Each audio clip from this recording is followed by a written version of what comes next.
Now, yesterday after the bell, we did see Facebook's earnings, and a lot of the focus that analyst investors have been looking towards is that mobile ad growth, which they blew past again. And what are the concern about a year ago? People wanted to see how are they going to maintain those numbers, how are they going to grow, and they definitely have been. If you're an investor, is now the time to buy? I think it probably is. Of course, the time to buy Facebook was when it hit $20, but it's hitting an all-time high today as we speak, and it's probably a good time to jump in. Their valuations are getting a little stretched by traditional metrics, but if they continue to show this type of growth, not only here in the U.S., but also globally, then there's no reason why they can't go ahead and perform against those outsized valuations, both on a sales and a PE number. And by the way, their PE on forward-looking earnings is much less than Twitter, which we're going to see here in a couple of days. So they seem to be good value for the money. The other thing which encourages me from that earnings call yesterday, which you heard Zuckerberg talk about, how much more deeply they're going to get involved in search. So if they get in search and it takes people to different places, then they're able to capture revenue off of that. That's just a bonanza, a bonus rather, that nobody was really expecting. The other thing to keep in mind is that latest estimates for digital mobile ad revenue in this country will be close to $60 billion just in the U.S. in 4 years.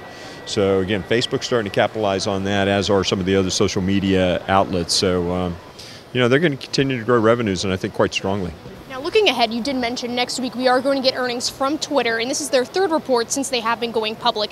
And the first time they came out, their stock dropped because people were focusing on how many monthly active users they were maintaining. Is that the big focus that you're looking towards when the report does come out, or are there additional measures as well?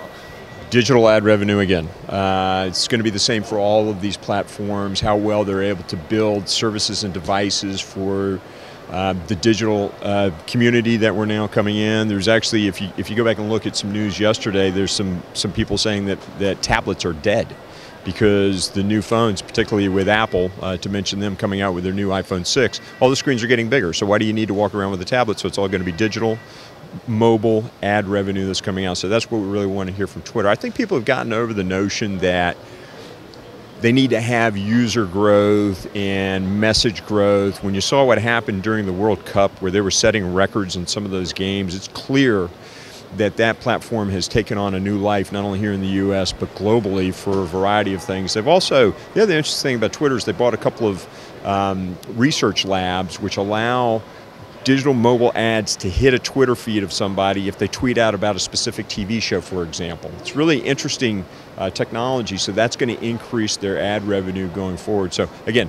with Twitter, they may not have revenue, they may not have positive earnings for the quarter, although the earnings whisper number has them actually showing a profit this quarter, but I'm not sure that's important right now. People are buying the stock based upon what the future is. And right now, since it's pulled back 50% from the highs, depending upon what they say in their earnings announcement about ad revenue, it might be a good time to go ahead and take a shot prior to that earnings call and get into this stock.